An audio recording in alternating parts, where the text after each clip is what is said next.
Welcome to the Greg's Game Room horror game mashup video. Included are 7 videos from the archives, remixed into a ghoulishly clever and lazy bit of content. You'll want to stay to the end for a very special video featuring everyone's favorite Crystal Lake resident, Jason Voorhees. Okay, so let's get started with Nintendo horror games. The Nintendo Entertainment System has had its fair share of movie-licensed games, from science fiction, to comedies, to cartoons, and of course, horror games. Thankfully, these games aren't nearly as scary as their movie counterparts, unless we're talking about the gameplay. So let's go ahead and talk about 5 horror movie game conversions for the Nintendo Entertainment System. Oh, and this time I thought a dramatic reading from the manuals would be kind of a fun way to talk about the games. My apologies for the bad impressions. Something frightening has been happening on Elm Street lately. Each waking day heralds the discovery of another neighborhood teen that has passed away in the dark stillness of the night. Everyone says it's natural causes, but it's almost as if something, or maybe someone, has been picking them off one by one as they slept.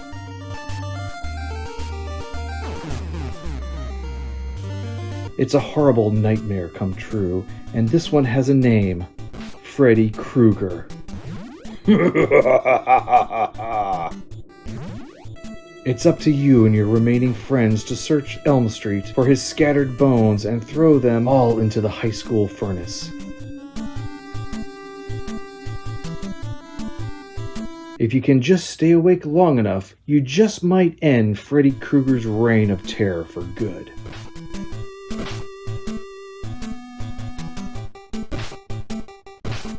But you'd better hurry. It's getting late, and you could feel those eyelids getting heavier and heavier with each passing moment.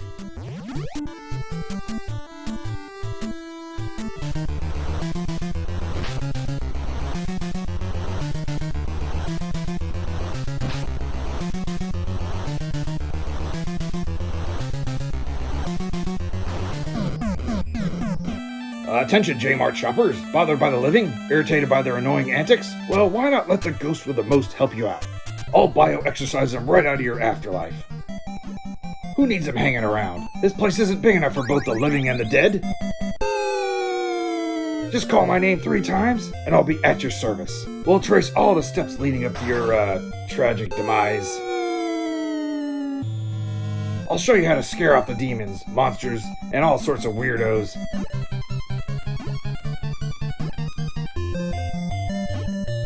But don't forget, our real goal is to chase those ridiculous ditzies out of your charming old home. I really hate that charming bit, but you know, work is work.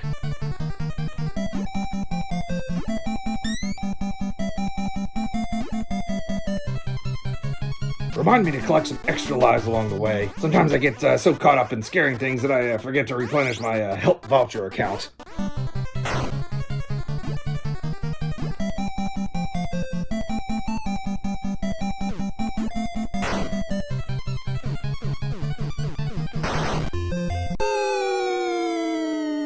In the black of night he stalks his unwitting victims with the passion of a prince and the grace of a wild animal.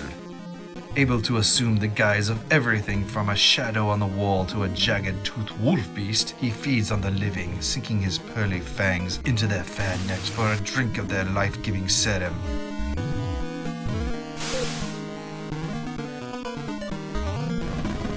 He is the Prince of Darkness, Count Dracula, and he's cast his hypnotic spell on your lovely mistress, Mina Murray.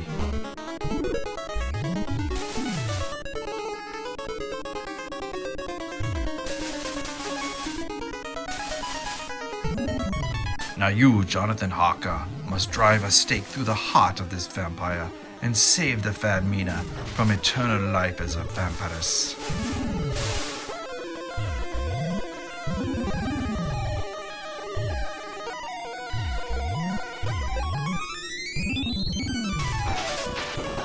For years the monster lay in the grave, and the villagers went peacefully about their business, trying to forget the horrible nightmare days when he spread terror throughout the countryside.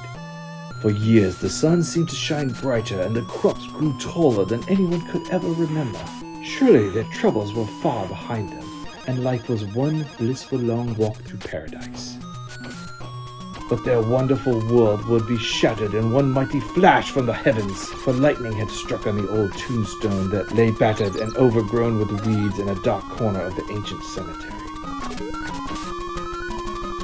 And just as fiendish life had once been given to the dead, it would be given again. First, a twitch of a finger, a flutter of a heartbeat, then a powerful surge of energy to the twisted criminal brain that so long ago had terrorized the land in the powerful body of a hideous monster. The horror was about to begin again. Frankenstein had risen from the dead.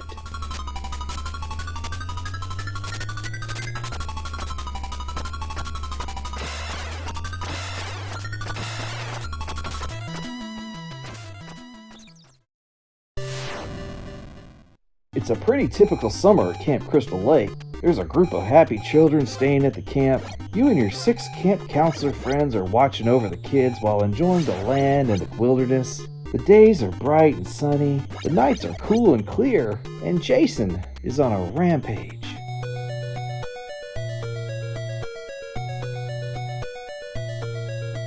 It's up to you to stop him, but it's not going to be easy. You must first fight your way through forests filled with man-eating wolves, caves covered with blood-sucking bats, and hordes of mindless zombies everywhere you turn. You must also help any friend who is in danger, or else you can just kiss them goodbye. And hiding in a cabin or staying adrift in a canoe won't keep you safe. Jason will find you anywhere. The only way to survive this summer is to challenge Jason face to face and destroy him.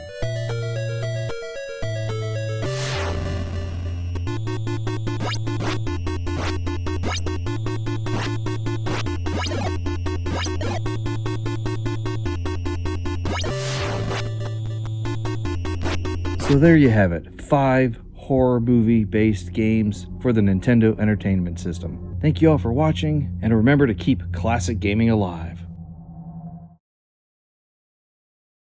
Today on Greg's Game Room, let's talk about 5 Splatterhouse games. Now, Splatterhouse is a series of side-scrolling beat-em-up games developed by Namco. The first game appeared in the arcades in North America in 1989. In the game, you play as Rick, who is trapped inside West Mansion. He's been resurrected by the Terror mask, which looks suspiciously like a Jason Voorhees hockey mask, but I believe it was supposed to be a Mayan mask of some kind. He becomes possessed by this spooky mask and must rescue his girlfriend Jennifer. Really, do we care what the plot of the game is? We just want to kill monsters and stuff, don't we? The graphics and animation are nice and grisly for a game of this era. Lots of gross ooze and pus and blood everywhere. The enemies themselves are pretty gross too. Some of them barf out ooze that will hurt you, and there's people everywhere trapped in cages. The gameplay is pretty basic. You just move left to right, punching and kicking enemies. But the best part is when you get a hold of a weapon. The meat cleaver is cool and will chop off heads. But I really like the plank of wood the best. Hitting an enemy with it will splat them against the wall in a most satisfying manner. Sadly, I pretty much suck at these games, even with unlimited quarters, but the first couple of levels are pretty fun.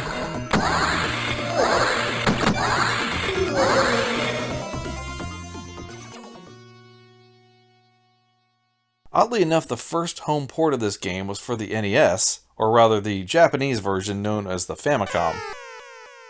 This is a cartoony version of the game, which is actually pretty fun, but it's too bad that it didn't come out in the States.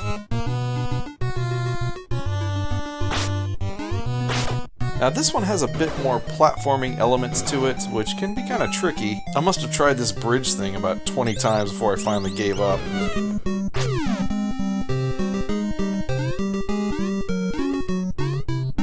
It's also a little goofy. Just look at this dance number with Dracula.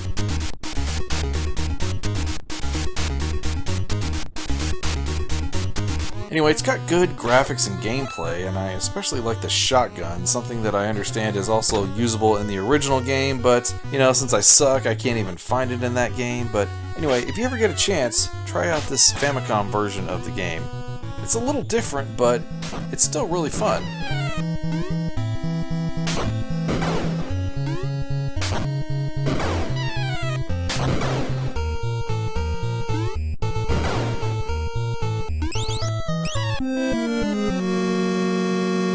Next is Splatterhouse for the TurboGrafx 16. There were ports of the original arcade game for both the IBM PC and FM Town's Marty computer, but I've never seen those. The first home port I remember is for this system, the TurboGrafx 16.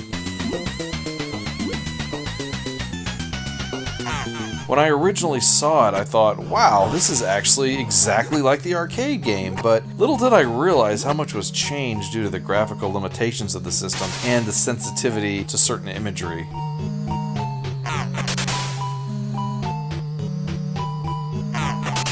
The most notable difference in the American version is that Rick's mask is red instead of white. This was to avoid confusion with the Friday the 13th movie character of Jason Voorhees. Also missing is the meat cleaver. I guess chopping heads off of monsters was looked down upon in that era. And also there's just less graphics and stuff on the screen in this version. Here, see it for yourself.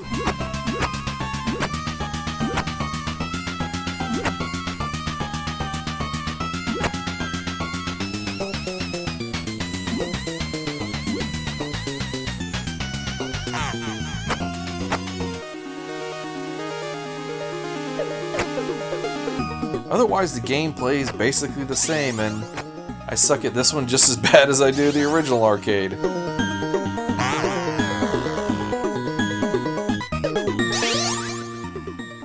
Next is Splatterhouse 2 for the Sega Genesis. Honestly, I was a little disappointed that the Genesis got this one instead of the original.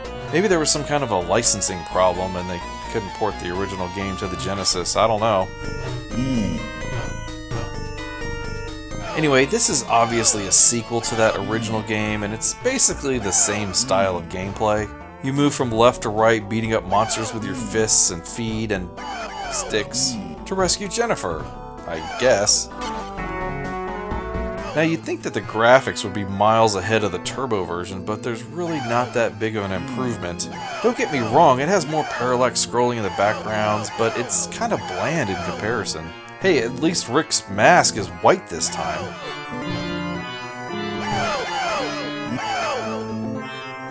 And of course, this one is just as hard, if not harder, than the original game. But thankfully, it has a password feature for people like me who suck at it. Or if you're tricky, you can use a ROM with a trainer like I did here. Splatterhouse 2 is a decent game, but it just doesn't have that appeal for me like the original turbo version does.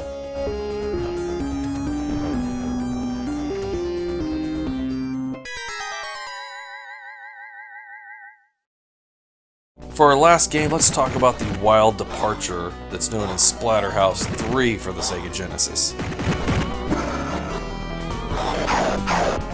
This is more of an action beat-em-up game, kind of like Final Fight or Streets of Rage, and I'm really glad that Namco decided to mix it up here.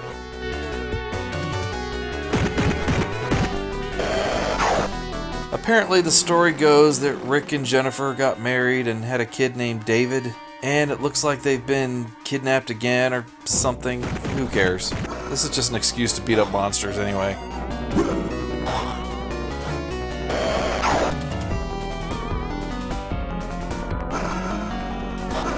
Besides this big difference in gameplay is the branching storylines, and there are 4 different endings. Your first goal is to reach Jennifer before the timer runs out or she dies. There's this handy dandy map that you can bring up after you clear a room that will help you find Jennifer.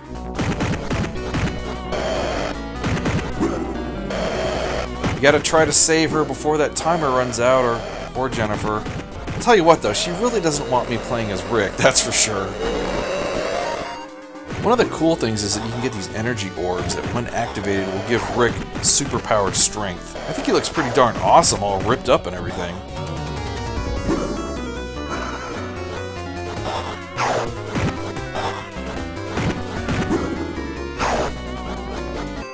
I wish he could be super powered like that through the whole game, though. Anyway, this is a fun beat 'em up if you like horror and gore. Definitely a change of pace from the original games.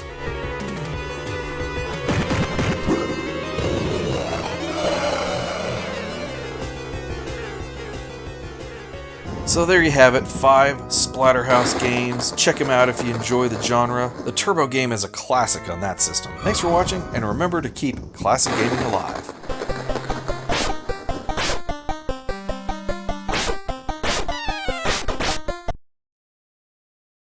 Hello and welcome back to Greg's Game Room. Now today I would like to talk about some scary games for the Atari 2600. Now, of course, there's not a lot of scary games for the system, but I found 5 of them that I think are pretty interesting, so let's go ahead and get started. This game is called Ghost Manor by Zonix, and this first level you have to catch this ghost a bunch of times. I guess he gives you like spears so that you can shoot the bad guys in the next level. And he just kind of follows the same patterns. You just keep running around and pressing the button when you get close to him.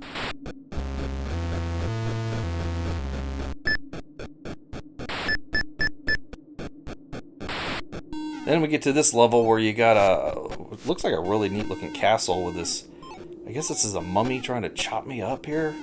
But you have to shoot all these minions going back and forth really quickly. And they're pretty tough to shoot, actually. Pretty tough. Can't get that last skull.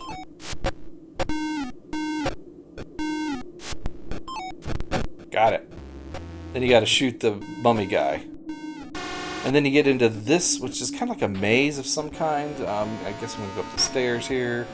And then we'll go up the other stairs here, avoiding this line. Now this is apparently Dracula, and you have to stop him by using a crucifix, but I couldn't find the crucifix in this game, so I'm just gonna keep running until he kills me. And now I'm dead. Of course, we're all dead, and my girlfriend is trapped in the Dracula's castle for the rest of her life. Okay, so this is Frankenstein's Monster, a very colorful game from, I believe, Data Age. And the goal here appears to be to climb from the very top of this platformy area down to the bottom and get this brick right here, and then jump back over and climb all the way back up to the top.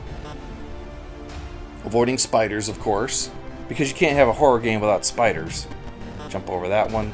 Jump over the hole, climb back up, and I'm gonna get close to Frankenstein, which I don't know why I would want to do that, but oh, now I gotta avoid these birds. And it took me a while to figure out that I actually have to climb upwards and get up there and put this brick, there we go, climb up there and put the brick, oh gosh, these birds are ridiculous. You get up to the top and then put the brick in, and then now you see the wall starts to build. And I think the idea is you're supposed to brick in Frankenstein so he doesn't, you know, run amok and kill everybody. Those platforms are kind of tricky. As you can see, I just slipped off there. So what I found with the platforms is that you have to jump over to one and then kind of move back a little bit so that you don't fall into the water. Do it there, but I move back there, and now I can jump over, get that brick, and I'm never going to be able to get past these spiders. Oh, they got me. And now Frankenstein's busting out, and he's going to kill my whole family now, apparently. It's a pretty interesting game, actually. Alright, now this game is Halloween. I guess I'm Laurie Strode, and being chased by Michael Myers. I don't like this scene where I'm in the dark. I can't see what's going on. Stop going away. Light. Okay. What you do is you grab the kid and you take him into this room here on the far left or the far right of the map. Avoiding Michael Myers, of course, which is ridiculous. He's coming at you with a knife. He's pretty easy to dodge. Just kind of go around him there. But he will go after the kid, so you got to get the kids out of the house. Just take him into this room with the double doors and you're good. Now there's a kid on the upstairs. I can't get there unless I go through a door on the bottom and then head up that way. Yep, that's my strategy. Okay, now here's a knife that you can get. You can stop Michael if you get this knife and you can kind of stab him here. And then he runs away. That's pretty much it. There's another kid. And of course Michael's chasing me again. Alright, go up to the next level here. Second floor. Oh gosh, I hate the room where it goes dark because I can't see. And there's Michael coming after me in the dark. That's not cool. Not cool at all. I guess I'm gonna go back downstairs. And zippity doo dah right around you, Michael. And find another knife. Just stab you. Yeah, run away, Michael. Grab this kid. And I want to go to the other side and see if there's there's another room over there. But Michael's kind of preventing me from getting over that way.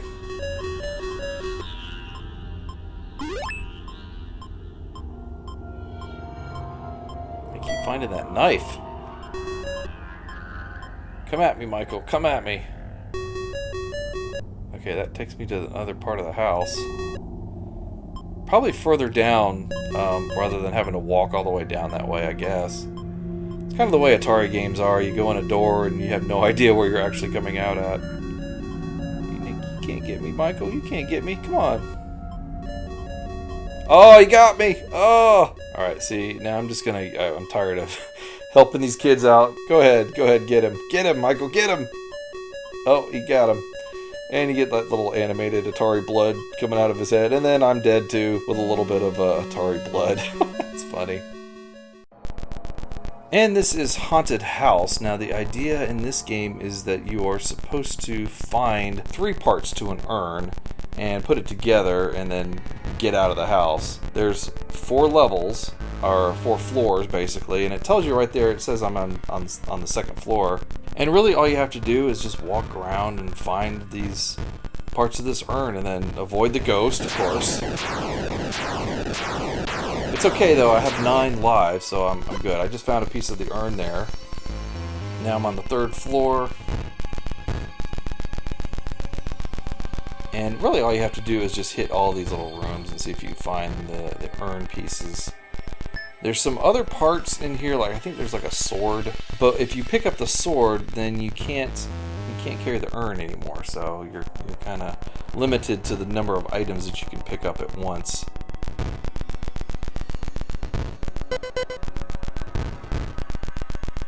And also, I think in later levels, oh, I got the urn. Now I just have to get out of here. In later levels, I think there are locked doors, so you have to get the key to get the doors open. I think I'm just playing the easiest level here. Oh, also, the one thing that you're probably wondering... Oh, yeah, I just got the sword. Hey, I don't really want it.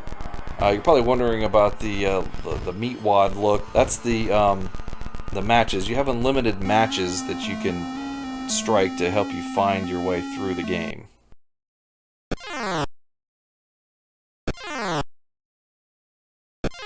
Alright, now this one is the Texas Chainsaw Massacre, which is frankly kind of a lame game. You're just running around as Leatherface with a chainsaw, and you get stopped by fences and skulls, and the idea is you're supposed to chainsaw these victims. Stop hitting me with that stupid wheelchair. Why are there so many wheelchairs all over the place? That makes no sense. You have to chainsaw the victims. Yeah, there's a victim right there. I'm gonna see if I can get her. I'm gonna get you. I'm gonna get you. Oh, she ran away the other way. Oh, she got away. What the heck? Of course, you notice there's a fuel gauge at the top. The more you use your chainsaw, the more fuel you end up using up. And of course, I just used it all up, so now I guess I'm on my 2nd chainsaw. There, I got that one. That's some really interesting bloody guts there. It doesn't look anything like a person. I don't know if you have a certain number of chainsaws or a certain number of fuel containers for your chainsaw, or what the deal is, but I think what they should have done is have some gas containers around for you to pick up instead of being hit by flipping wheelchairs and cow skulls. I love how she tries to get away, just back and forth. Get away. Oh, I gotcha. Don't you just love those sound effects? The chainsaw sound effect is so realistic. Come back here. I'm coming for you. I got you. Hey, you didn't even try to run that time. Run. Oh, there you go. Run away. Run away. Run away. I got you. Oh, and then she comes up and kicks me at the end. That's so lame. So that's Texas Chainsaw Massacre. A pretty lame game, actually. So there you have it. 5 Halloween horror games for the Atari 2600. Welcome back to Greg's Game Room. I hope this video finds you all happy and healthy today. But should you ever be faced with a possible zombie outbreak, you might need to prepare yourself. And I'm not talking about rushing out and buying up all the toilet paper. What I am talking about is learning how to survive the storm of a zombie apocalypse by playing video games. So here are 5 zombie-related video games to get you ready. First, we have a game for the Atari 2600 called Entombed by US Games. Now, I'm not sure if this truly qualifies as specifically a zombie game, but just use your imagination. I mean, most Atari games require that anyway. In this game, you travel downward into a randomly generated maze, avoiding, zombies? Monsters? Well, whatever you can imagine. And you also have to collect, bricks? Oh, okay, sure, that works. As you travel downward, your hope is to avoid any dead ends, because that could trap you and then take your life. If you've collected some of those bricks, you might be able to smash open the walls to keep yourself going. Now, I recently heard about this game when its maze generation algorithm was studied in academia.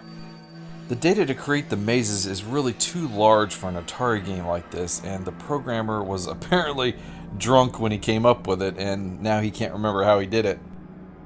Anyway, it's an interesting game because of the maze algorithm, but I can't say it's really all that fun. But it does get kind of intense, wondering if you're going to get through the stage, and it's at least good for learning how to avoid the zombies.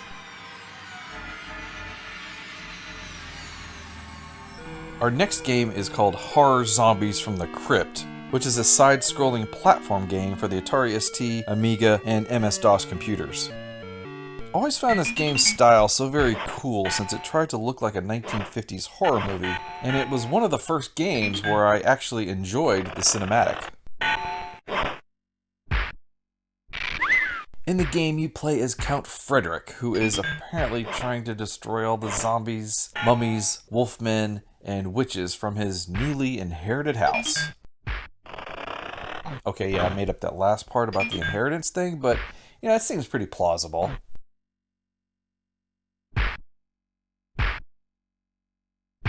You have to collect keys to open the doors, and then skulls to move on to the next stage.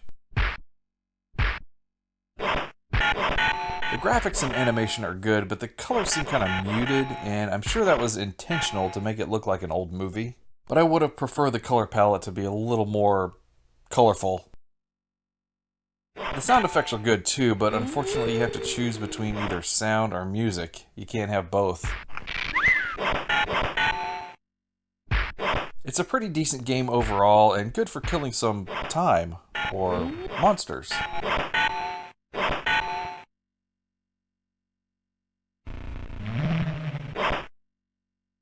Our next game is the Sega classic, House of the Dead. Originally an arcade shooting game from 1996, this game has found its way onto the Sega Saturn and the sequel on the Sega Dreamcast. It's a pretty simple game, just shoot everything that isn't a human. Thank you. Of course, that includes zombies, worms, flying bats, demon dogs, vampires, and the usual assortment of horror creatures.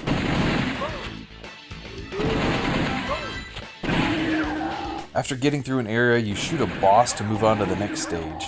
Reach the end to save Sophie, but if you fail, she becomes a zombie. This is a really fun game that has spawned a couple of sequels, One is the obvious House of the Dead 2 for the arcades and the Dreamcast, but there's also Typing of the Dead where you use your keyboard to blast the creatures. It's kind of weird, but good for learning typing.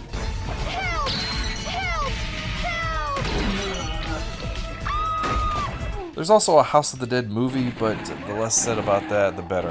Anyway, this game is a real blast to play, and it'll teach you to keep your composure when a zombie just randomly pops up in front of you for no reason.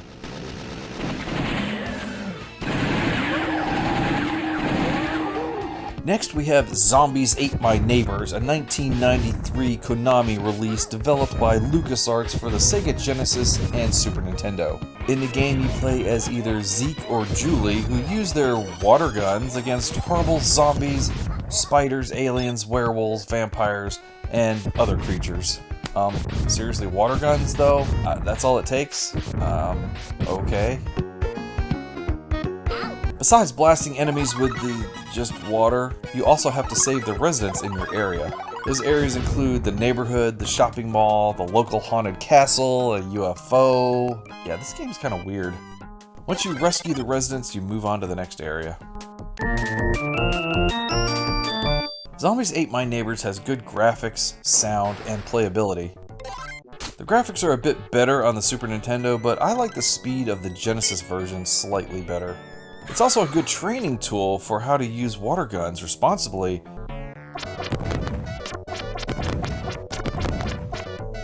And to remember to never leave your friends behind, especially if he's a dog.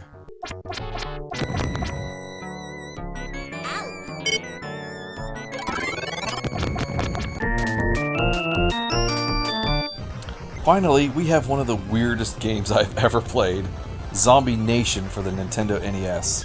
Released in 1990, it's a rare side-scrolling shooter where you play as a giant, disembodied head destroying buildings, planes, helicopters, tanks, and even zombified people atop the buildings. Seriously, did they think they could stop me?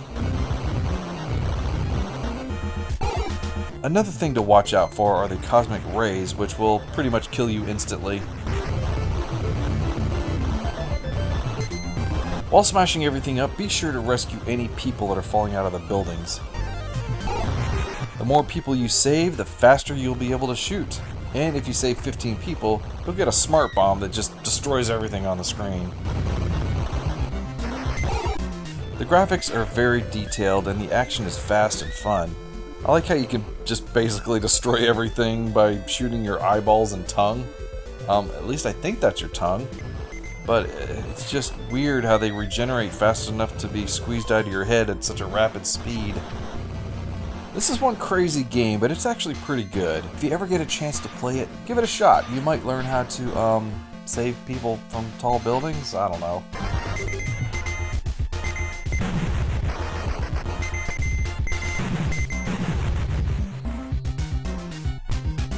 So there you have it, 5 video games to prepare you for the zombie apocalypse. These games will teach you to avoid dead ends, use water guns, throw knives, never leave your friends behind, and not flinch when zombies just pop up randomly in front of you. All very important skills to have. So forget water, supplies, shelter, just play these games. Of course, I'm kidding, these games won't actually teach you how to shoot a water gun. Anyway, that's all for now. Thanks for watching, take care, and stay safe, everybody.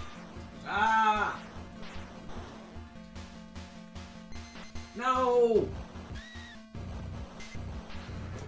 Well, at least I got my toilet paper. Welcome back to Greg's Game Room. Today I would like to talk about Alien Day. Let me go ahead and show you some of my more favorite games. 16-bit, 8-bit, and of course 64-bit. Alright, well here we have Alien for the Atari 2600, which is, more or less like a Pac-Man clone. But yeah, it's pretty good, I think.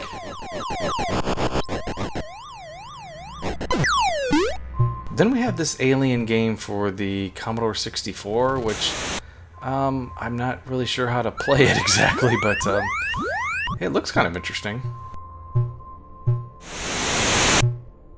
Then this is the game that I always wanted, Aliens for the Commodore 64. And I'm sorry I don't have any sound because people were doing voiceover on this. But yeah, look how awesome this is. This would be, man, this would be a lot of fun. I couldn't get this for the Atari, so yeah, I was kind of screwed. Check it out, we're fighting the Queen here. It's awesome.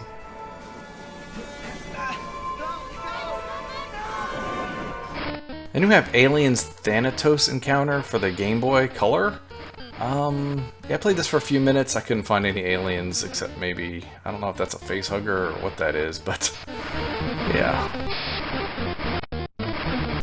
Then Alien 3 for the Nintendo, which is a pretty decent game, I guess. It was kind of fun.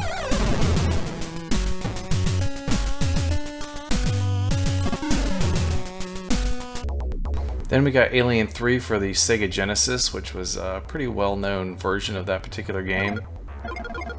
You know, this game kind of baffled me because Ripley's running around fighting multiple aliens with flamethrowers and guns and stuff like that.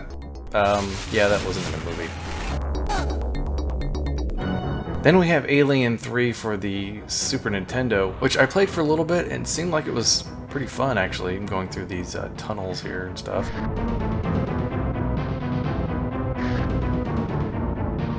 There's a face hugger. Get back here, face hugger. Shooting that alien on the ceiling. Then this is probably my favorite Aliens game, which is the arcade version by Konami. I used to play this all the time. It's so much fun. Flamethrower those guys. Scene on the APC heading towards Newt. We're gonna save you, Newt. We're gonna save you.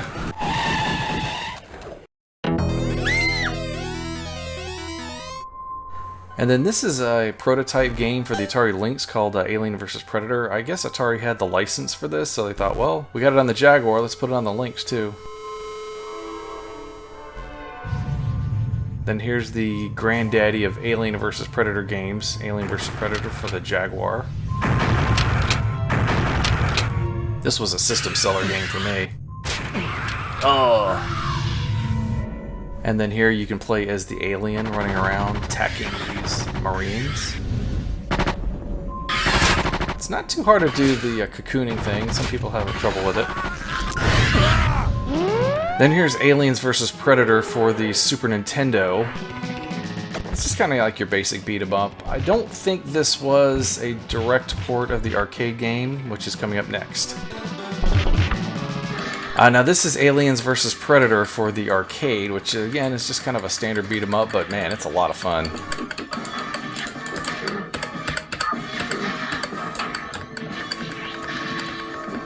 Then we have Alien Trilogy for the Sony PlayStation. Runs pretty good, smooth, graphics are good. I think it was a pretty well-received game. Then we have another arcade game, Alien 3 The Gun, which basically it's, again, not like the movie at all, but you're just shooting aliens with guns and stuff.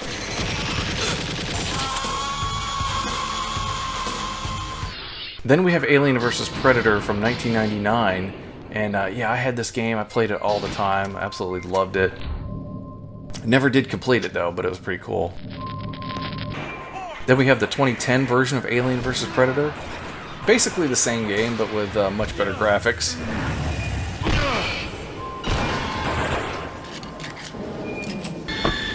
Then Alien Infestation for the Nintendo DS, which is cool and all, but, you know, for the few moments that I played it, I didn't ever see any aliens. Just a lot of talking, which I'm not a big fan of talking in video games.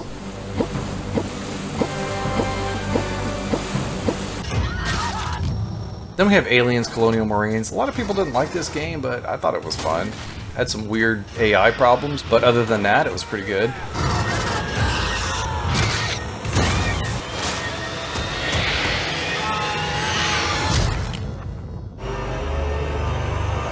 And then this is Alien Isolation, which is probably the most acclaimed Alien game of all time. And one that I only played for a little while because, honestly, it really terrified me, so I didn't want to get caught by the alien, so I never really, I don't even think I saw the alien, but yeah, there he is. Oh! Alright, well there you have it. Some of my favorite Alien games. Thank you for watching, have a great day, and we'll see you next time. One of the most common genres in all of video gaming is that of the alien invasion. Because video game hardware was so limited back in the day, it was very effective to make games like Space Invaders, Galaxian, and Phoenix. Because of the huge popularity of those early games, the alien invasion genre stuck around and new games kept being made long after the limitations of gaming hardware were overcome. So in today's video, let's discuss some fascinating alien invasion games. Our first game is the one that started it all, Space Invaders. Originally an arcade game by Taito from 1978, you play as a lone defender of the moon, shooting waves of aliens who march back and forth in an attempt to reach the surface. You have 4 bases you can hide behind, but they usually just get in the way. Sometimes an alien spacecraft will zoom past overhead and you'll get extra points if you shoot it. If you destroy all the aliens, a new batch will appear and try and get their revenge. It cannot be overstated how huge this game was at the time, and kids in Japan and America went wild for it. The Atari 2600 port is often credited as the original killer app for that system, and propelled it to popularity. Since then, there have been many home ports and updates, some you might even find in arcades today.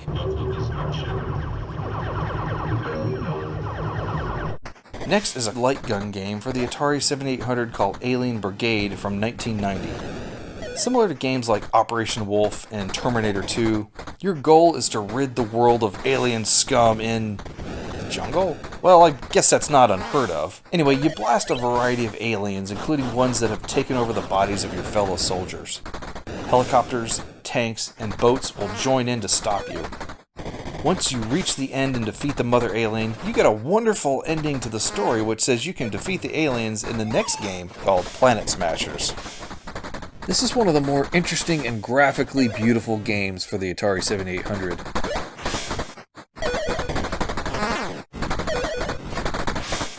Our next game is Contra, which started out as an arcade game by Konami in 1987, but it wasn't until the NES version did it truly become a beloved classic.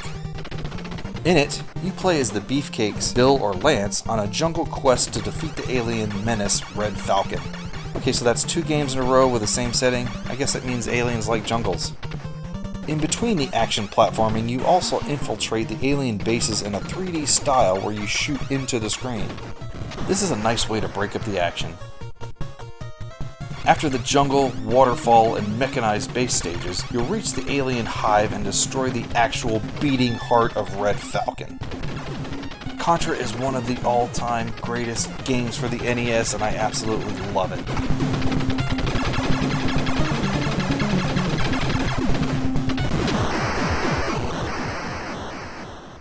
Next, let's talk about the very first Simpsons game ever, Bart vs. the Space Mutants for the NES. In this extremely hard game by Acclaim from 1991, you play as Bart, who learns about aliens from space trying to take over the town of Springfield.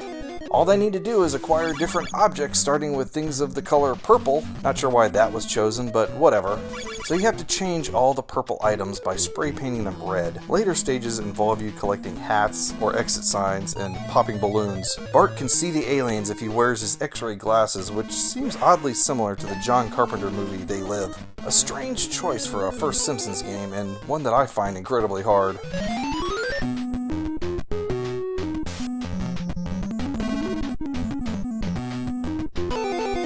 Our last game is Alien Storm for the Sega Genesis.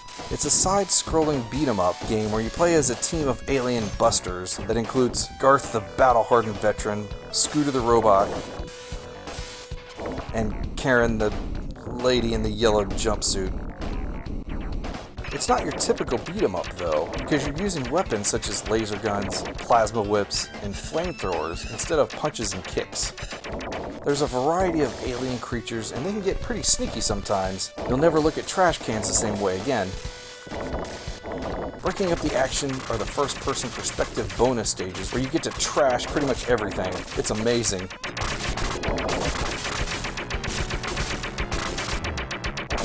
send those aliens packing in this fun and often overlooked game.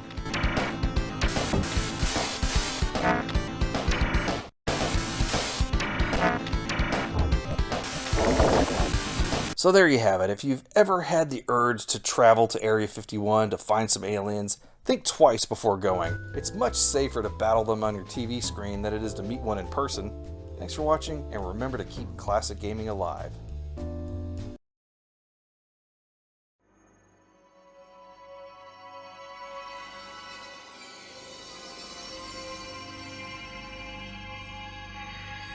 Mommy.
Friday the 13th?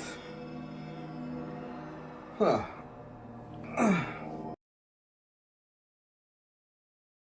Maybe I should play this for a Fun Game Friday. Well, hello and welcome back to Fun Game Friday. Today I thought it's Friday the 13th. Let's go ahead and play Friday the 13th on the Nintendo Entertainment System. I watched a video earlier today that kind of showed how to play this game. I'll link that down below. But I'm going to go ahead and start with Debbie. And she's right here in this cabin. And what I'm going to try to do is get up to this cabin up here. And then I'm going to go ahead and try to get the torch, because the torch is what kills Jason the fastest. doing a lot of jumps. For some reason, the jumps will cause stuff to appear after you start defeating these zombies. So just jump all the time and stuff will happen. You got to get a key. You got to get a knife.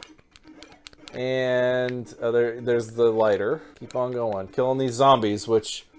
You remember the zombies from Friday the 13th, right? You find this note, and this note will tell you to go into... You got to hit take. Tell you to go into the woods. And we're like, okay, well, I'll go into the woods. So we go in here. And I found there's a key over this way, so we want to jump a few times until we find the key. There it is. Yep, I got the key. And we're going to go up into this one, up into that one, and then I think we go in it. And there's another note here on the ground. Or I might have to leave and come back. I'm going to go back in here. Go in. Turn right 2 times. Oh, there it is. Okay. I think you have to go in and then come back out again. And then once you get this note, it'll tell you that fire will damage Jason the most. Okay. And we're going to go right. And then down. And then right, and then down again. Okay, now we're back out. And we want to go back to this cabin here, because that's where you can get the torch. There it is. Now we take the torch. Take it. And now we got to find Jason. Now Jason is going to travel around this loop.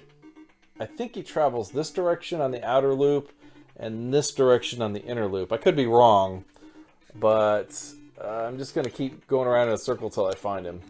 Coming for you, Jason. Yep, you're in this one. Hey, what's up, Paul? Jason's in here, huh? Alright, I'll take care of him for you. Where is he? Oh, crap, there he is. By the way, I can't beat Jason. I just know... I know what the steps are to get him. I can't beat him. I'm dead! Oh, I'm dead! Oh, man. Alright, well... What do we do now? What the heck? What's my 7800 joystick doing here on the floor?